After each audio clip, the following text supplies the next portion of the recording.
नमः नमः प्रकृत्यै भद्रायै नियताः प्रणता स्वतां सर्वमङ्गलमाङ्गल्ये शिवे सर्वार्थसाधिके शरण्ये त्र्यम्बके गौरी नारायणि नमोऽस्तुते।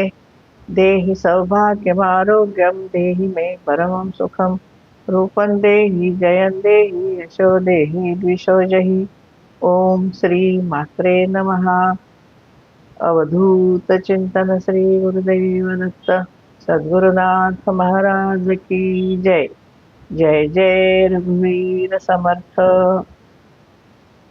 आज 4 ऑगस्ट 2026। काल आपण ओम सत्याय नमः या मंत्राचं अध्ययन केले. सत व त्यात हे सर्व ब्रह्मरूप कसं आहे ते पाहिलं, ते समजून घेतलं. सर्व विश्व मूर्त अमूर्त स्थिर अस्थिर सत्यात हे सगळं देवी स्वरूप आहे असं त्यामध्ये विवेचन केलेलं आहे.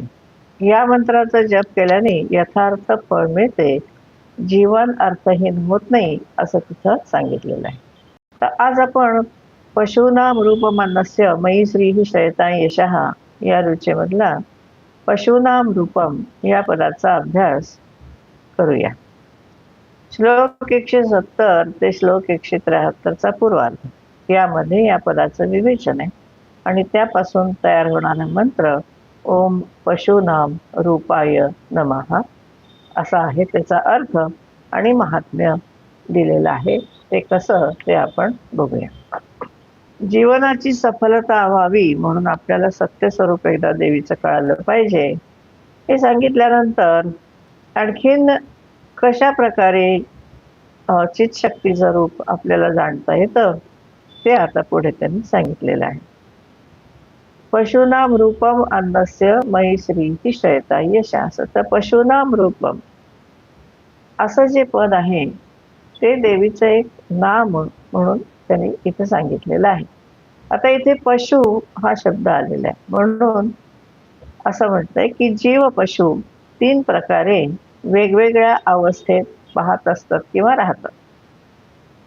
देवी सांगते, हे इंद्रा, त्यांचं चैतन्यमय भेदरहित रूप, लक्षात घ्यायचे शब्द, चैतन्यमय भेदरहित रूप म्हणजे विविध प्रकारे शरीर असली, आकार असले, आकृती असली, वेगवेगळ्या स्पेसीज असल्या तरी सुद्धा त्यातलं जे एक कॉमन फॅक्टर आहे तो म्हणजे चैतन्य, त्याला चित स्वरूप असं म्हणतात.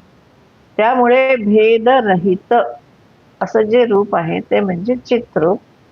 ते कसं आहे तर ओतप्रोत आनंद घन, सगळीकडे भरून राहिलेलं आहे आणि आनंद घन आहे. दुःखाचा लवलेशही त्या ठिकाणी नाही, कष्टाचा लवलेशही त्या ठिकाणी नाही, चिंतेचा लवलेशही त्या ठिकाणी नाही.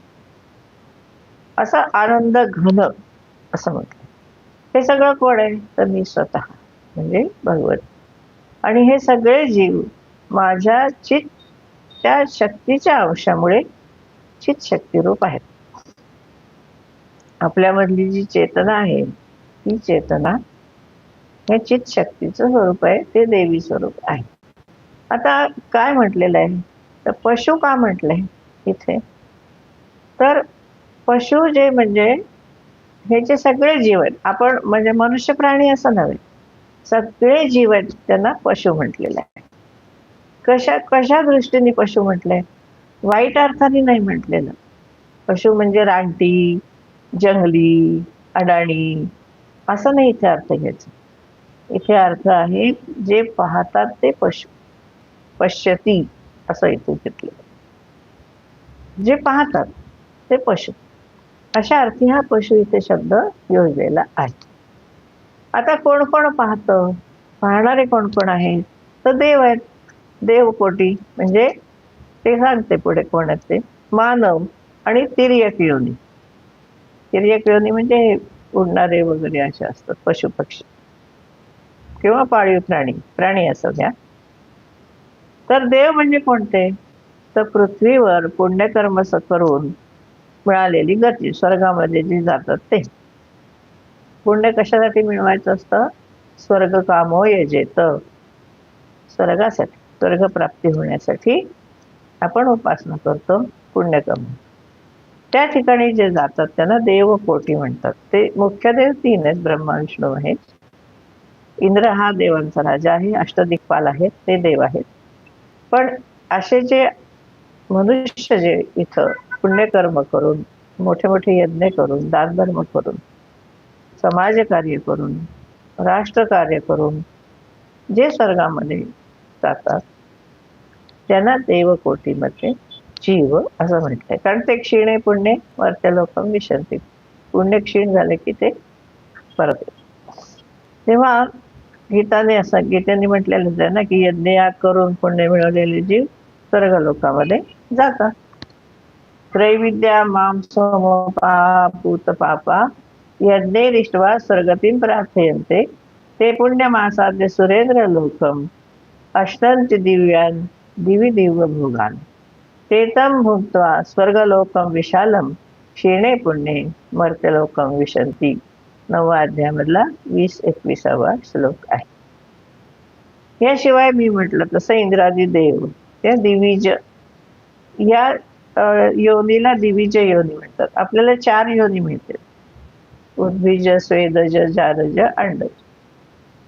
पण 5वी योनी आहे ती दिविज योनी. ते स्वामी महाराजांनी दत्त महात्म्यामध्ये या योनीचा उल्लेख केलेला आहे. तर हे दिविज जे इथे पुण्य करून यज्ञ करून त्यांना स्वर्ग प्राप्त होतो त्यांना दिविज योनीतले जीव असं म्हणतात.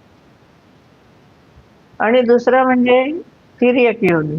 तिसरं एक मनुष्य योनी, दुसरी स्वर्गातली दिविज योनी आणि तिसरी जी आहे ती तिर्यक योनी. दिविज, जारज आणि तिर्यक असे 3च भेद इथे केले. दिविज म्हणजे स्वर्गातले, जारज म्हणजे हे स्त्री पुरुष संयोगातून उत्पन्न झालेले जे आहेत ते, आणि तिर्यक म्हणजे पशुपक्षी. असे भेद जीव पशूंचे 3 भेद इथं केले. आता या भेदामध्ये मुख्य भेद कुठला आहे? इंद्रियांचा, आकृतीचा भेद आहे. इंद्रियांचा भेद आहे. प्रत्येक श्रेणीमध्ये शरीराकृती भिन्न भिन्न आहे. पशु पक्षी वेगवेगळे जे मोठे पक्षी आहेत, लहान पक्षी आहेत, पशूंच्या मध्ये वेगवेगळे भेद आहेत, मनुष्यांमध्ये वेगवेगळे भेद आहेत. तर हे शरीराकृती भिन्न भिन्न आहेत. पण हा बाह्य भेद आहे, बाह्य स्वरूपाचा भेद आहे. आता प्रत्येकामध्ये अंतर्गत भेद असतो तो कसा, हात पाय, मस्तक, डोळे, नाक, कान हा आपल्या शरीरामधला अंतर्गत भेद आहे. पण मी आणि दुसरी एखादी महिला, पुरुष आणि स्त्री याच्यामध्ये आकृतीमध्ये भिन्नता, इंद्रिय आकृतीमध्ये भिन्नता. म्हणजे तो हा स्वगत भेद झाला आणि हा प्रत्यक्ष भेद झाला. तर प्रत्येक श्रेणीमध्ये जे आहे भेद ते इंद्रियांचे भेद आहे. शरीराकृती भिन्न आहे पण ते बाह्य रूपात सगळे, हे सगळे कसे आहे? बाह्य रूपामध्ये. मुळात काय आहे? चैतन्य. चेतन आहेत ना सगळे. आळी पण चालते, माशी, डास, हे सगळं जे हलतं त्याच्यामध्ये चेतन आहे. तर ते जे चैतन्य आहे ते सगळ्यांमध्ये सारखे, कमी जास्त प्रमाणामध्ये त्याचा आविर्भाव होतो. कारण देह कसे आहेत त्याच्यावरती. आपण आता उडू शकत नाही, आपल्याला विमान लागतं उडायला, पण पक्षी सहज आकाशामध्ये उडतात. तर ह्यामुळे चैतन्य जे आहे ते त्या देहामध्ये असल्यामुळे त्या तो देह जशा प्रकारचा आहे तशा प्रकारचा त्या चैतन्याचा आविर्भाव होत असतो. पण चैतन्य कसं आहे? सगळ्यांचं सारखं आहे. अंशात्मक फरक असेल देहाकृतीमुळे, मूळ चैतन्यात काही फरक नाही, पण देहाकृती भिन्न भिन्न असल्यामुळे आविष्कारामध्ये फरक पडतो. आणि ते चैतन्य कसं आहे? सच्चिद आनंद रूप आहे, चिद घन आनंद, शुद्ध चैतन्य, ज्ञानपूर्ण, जाणीवपूर्ण आहे. कारण माशा सुद्धा बघा ना, बरोबर फूल उमललं मधमाशा की त्या त्या फुलाकडे येतात, म्हणजे त्या ठिकाणी जाणीव आहे, त्या ठिकाणी ज्ञान आहे. सगळीकडे ज्ञान आहे. मुंग्या बघा, बरोबर ओळीने चाललेल्या असतात आणि एकमेकींशी बोलतात. आपण पाहतो कशा बोलतात ते, कशा जातात, म्हणजे त्या ठिकाणी ज्ञान आहे, त्या ठिकाणी जे जाणीव आहे. तिथं अपूर्णता नाही, चैतन्यामध्ये अपूर्णता नाही, परिपूर्ण आहे ते. आणि ही जी चेतन रूप आहे ते चितघन आनंद, ह्या चेतन रूपाचा अंश जीव पशूंमध्ये आहे. आता इथं जीव पशु याचा अर्थ आपल्या लक्षात आला असेल. तीन योन, दिविज, जारज, तिर्यक योन, यामधले सगळे जीव. तर हे जीव पशूमध्ये चैतन्य रूपाचा अंश आहे, ती माझी चितशक्ती. म्हणून ते चितशक्ती रूप आहेत. म्हणजे पशूंच्या रूपात सुद्धा मीच दिसते. आकार भिन्न भिन्न असले तरी चेतना हे भगवतीचं रूप असल्यामुळे पशूंच्या रूपामध्ये मग दिविज असो, जारज असो, तिर्यक असो, त्याच्यामध्ये कोण आहे? चेतना, चितशक्ती म्हणजे मी आहे. आता हे जे तीन भेद जे सांगितलेले आहेत, तर ते श्रेणी अशा अर्थी जर घेतले तर दिविज, जारज आणि तिर्यक. पण तीन अवस्था जर आपण बघितल्या, जीवाच्या तीन अवस्था आहेत उपनिषदामध्ये सांगितलेल्या, जागृती, स्वप्न, सुषुप्ती आणि चौथी तुरीय. तर ह्या एक अवस्था आहेत. आणि दुसऱ्या प्रकारच्या अवस्था कुठल्या आहेत? बद्ध, मुक्त आणि नित्यरूप. आणखीन कोणती श्रेणी येते? बद्ध जीव असतात, मुक्त जीव असतात आणि नित्य स्वरूप झालेले संत महात्मे असतात. तर मनुष्यामध्ये हे भेद आहे. तर काही लोक बद्ध अवस्थेत असतात, त्यांना आपल्या बद्धतेची जाणीव पण नसते. ते म्हणत नाहीत मी बद्ध आहे, मला मोक्ष मिळवायला पाहिजे, उलट आनंदात असतात. यावत जीवेत सुखम जीवेत, ऋणम कृत्वा वृत्तम देवेत. त्यामुळे निवांत असतात. त्यांना माहिती नाही की आपण बद्ध आहेत, आपल्याला मुक्त व्हायचं असतं. उलट म्हणतात काय त्या टाळकुटत बसायचं लहानपणापासून, बघू म्हातारपण आल्यावर, असं म्हणतात की नाही, काय देवदेव करायचं. काही मुक्त असतात. अनेक ऋषीमुनी आपण बघितलेले मुक्त स्थितीमध्ये असतात आणि ते इतरांना मार्गदर्शक. आता गुरु पौर्णिमेचा महिना आहे हा, गुरुपूजनाचा महिमा, आषाढ महिना. तेव्हा गुरूंचं पूजन हे झालं पाहिजे ना. आषाढी पौर्णिमेला आपण हे सुरू केलेलं आहे, एकादशीला. गुरूंच्या प्रमाणे म्हणजे गुरु स्वरूपाने हे मुक्त लोक, मुक्त विषण हे 7 चिरंजीव परशुराम, बलिव्यास, कृपा परशुरामश्च सप्तैते जीवना. तर अश्वत्थामा, बली, व्यास, हनुमान, विभीषण, कृपाच आणि परशुराम, हे 7 जण कसे आहेत? चिरंजीव. आणि प्रातस्मरणामध्ये आपण हा श्लोक म्हणतो.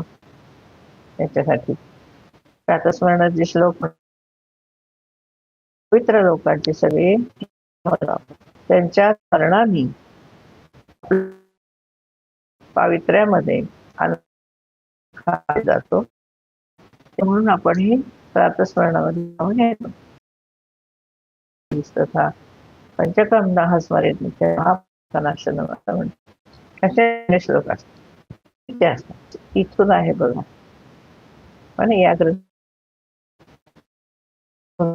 पुढे ज्ञानेश्वरीमध्ये दिसतो आपल्याला. सांगितले ते आपल्याला माऊलीनी सांगितलं. आणि मग वरवरच्या भेदाकडे देता चेतना शक्ती करायचं म्हणजे रागद्वेष फक्त प्रेम भावना राहत. कारण मनुष्य सगळ्यात जास्त प्रेम कशावर करतो?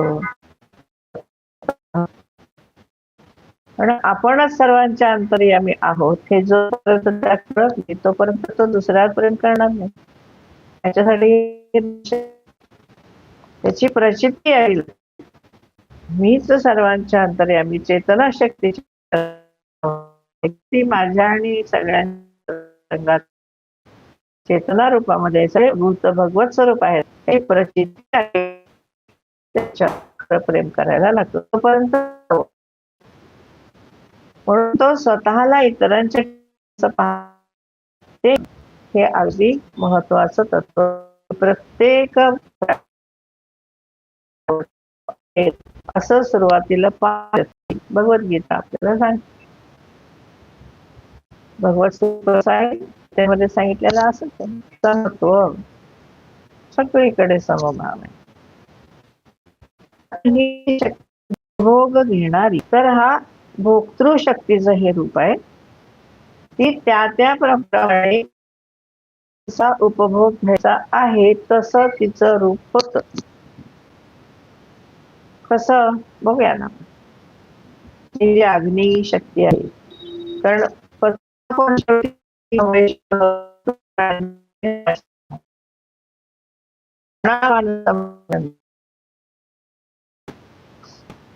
पचान चतुर्विध अग्नीची आवश्यकता असते. आपण मोठे मोठे जनावर खाऊ शकू.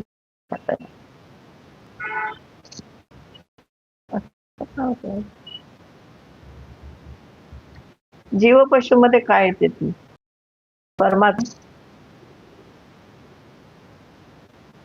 परमात्म्याचा तो स्वभाव आहे. मग त्याच्या शक्तीने उत्पत्ती होते. उत्पत्ती होताना अग्नी आणि सोम, एक भोक्तृशक्ती एक भोग्य शक्ती, एक उष्ण शक्ती एक थंड शक्ती, असे दोन विभाग झाले. कालच्या पण भोक्तृ आणि भोग्य अशी ती विभागली जाते. हे भोक्तृशक्ती ही अग्निशक्ती आहे, म्हणजे अग्नी आहे, आणि ती भोग्य पदार्थाचा उपभोग येते. ते उपभोग घेणारी क्रियाशक्ती आपल्याला माहिती आहे, ते तिच्याजवळ हे सामर्थ्य. आपल्या सृष्टीमध्ये उपभोग्य वस्तू खूप, म्हणजे प्रत्येक शरीर जे आहे ते या जगामधल्या ज्या उपभोग्य वस्तू असतात त्याचा वेगवेगळ्या प्रकारे उपभोग घेते. म्हणजे पशूंचं रूप वेगवेगळ्या प्रकारे आहे, पण त्यातली चेतना शक्ती ही लक्ष्मी शक्ती आहे. म्हणून विविध देहधारी जीव पशु जे आहेत ते त्या देहाला अनुकूल असा भोग घेताना दिसतात. म्हणून मनुष्याने प्राणी मारून खाऊ नयेत, कारण प्राणी मारून खायचं काम हे दुसऱ्या मोठ्या प्राण्यांचं आहे. सिंह आहे, वाघ आहे, आणखीन कोणी आहे. मनुष्याने कशाला खायचं? मनुष्याचं काम नाही ते पशूंना खाणं. त्याचं शरीर कशासाठी आहे? साधनेसाठी, पर्यावरण रक्षणासाठी, समभाव निर्माण करण्यासाठी, समभावाने राहण्यासाठी, मुक्ती मिळवण्यासाठी, धर्म अर्थ काम मोक्ष पुरुषार्थ करण्यासाठी. मनुष्याची देहाकृती ही कार्य करण्यासाठी, कोणाला जीवे मारण्यासाठी नाही, विनाकारण पशूंचा संहार करण्यासाठी नाही. आज पर्यावरणाची हानी किती होते, तसं होता कामा नये. कारण मनुष्य कसा आहे, देव योनीमध्ये जाणार आहे, दिविज होऊ शकतो तो. असं ही वेगवेगळी प्रकारे उपभोग घेण्यासाठी वेगवेगळी शरीर धारण केलेली चित शक्तीच आहे. आहे ते सगळं लक्ष्मी स्वरूप. छोटा किडा असो किंवा ब्रह्मदेवापर्यंतची शरीर असो, सगळं काही देवीचं रूप आहे. असं देवीचं रूप एक भोग्याशक्ती एक भोक्तृशक्ती म्हणून ज्ञानी लोक जाणतात. म्हणून तिला काय म्हणतात? पशूनाम रूपम. जीव पशूंचं वेगवेगळं रूप जे आहे ते, आणि ज्या गोष्टीचा उपभोग त्या रूपामध्ये ती चितशक्ती घेते ते दोन्ही पण भगवती आहे. हे इंद्राला सांगते आहे देव. तेव्हा आपण काय लक्षात घ्यायचं?